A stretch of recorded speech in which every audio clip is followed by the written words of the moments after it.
much had rain and clouds the whole week, to the point where we couldn't see any mountains. So whoever booked your tickets today, give them a good pat on the back, because they chose the perfect day to come out here. It's really fantastic, and you'll get to see all those stunning views as we travel down the lake. But does anyone know where we're going today? Most of you have no idea. That's totally fine. We do applaud the adventurous spirit of just hopping on a boat with a couple of strangers. We do like that out here in the Rockies. But the few of you that did know, we are going to Spirit Island, yes. It'll take us roughly 35 minutes to get down there. And once we're there, we're going to dock on the mainland, allow you some time to go out and explore a little bit.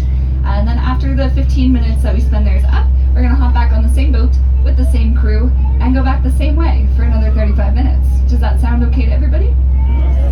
Perfect. I'm very glad to hear it, because the only other option to get out of this is a chilly swim to shore, okay?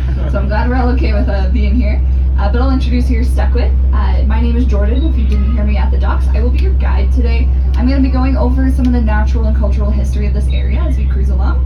But I am not the most important person on this boat. That title is actually held by this lovely gentleman on my right.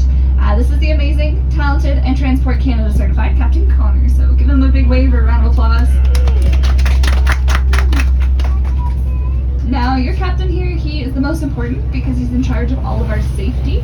And because he is so focused on doing his job, he's focused on the water, and I am focused on all of you, I do just have to go over the safety features on his behalf.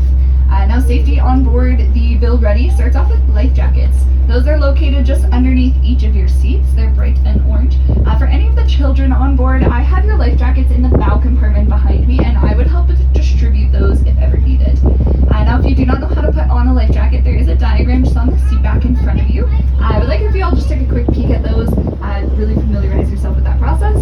As well, when you're standing at the docks, you might have noticed that our boats have big white canisters on the outer roofs. Those are our life rafts. So in the unlikely event of an emergency, I would climb onto the roof, kick that into the water, it would self-inflate, and then we would go nice and dry from boat to raft, from raft to shore. Of course, we don't really want to go swimming today, because our water temperature at its core is about 4 degrees Celsius, or roughly 38 Fahrenheit, so extremely cold temperatures. We don't want to be caught in that water for more than just a dip in, dip out kind of situation. If that freaks you out at all, though, you can rest easy. We've been in operation for over 95 years, and we haven't had to use any of this life-saving equipment other than for training purposes. So very safe hands with Captain Connor here. Speaking of him, he's going to be courteous and looking out for the safety of the smaller vessels on our lake as well. So any of the canoes, kayaks, fishermen that we encounter, he's going to slow down for them because their boats are quite small, and we produce a high enough wake behind us that it could tip them over. So again, we'll just go slow past them whenever they're within a certain proximity to us. But we do not show this courtesy to our sister vessels. They can handle our wake, so we'll actually head at them full speed ahead, and then we'll veer off course, and then we'll come back on course, and from a safe distance we hop over each other's wakes, and it does get a bit bumpy at that time. Maybe there'll be a little splash, I don't know, but I'll still give you a little warning beforehand so you know to hang on to any phones, electronics, anything that you have hanging outside the window, just a little extra tight. Now, the last little bit of safety I have for everyone is just about our back deck. You can use that space after my safety brief is done. I would just ask that while you are on the back deck, you remain standing at all times, okay? No sitting allowed on the back deck. We'll not have you sitting because I can't see you if you're sitting, and that is just a very scary thought to think you've gone overboard. So remain standing. Please also limit the back deck to 6 people at a time. Okay, 6 people at a time.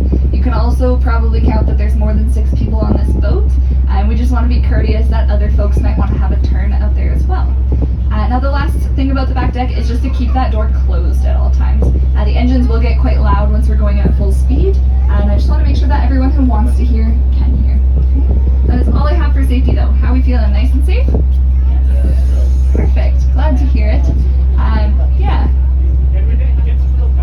Yeah, just make sure they're accompanied by an adult if you could. And I'm going to put the microphone down now, allow you all to get settled for a moment or two. Feel free to open and close your windows. Keep in mind that the wind goes to the people behind you as well, so just make sure everyone's smiling. And you're allowed onto the back deck.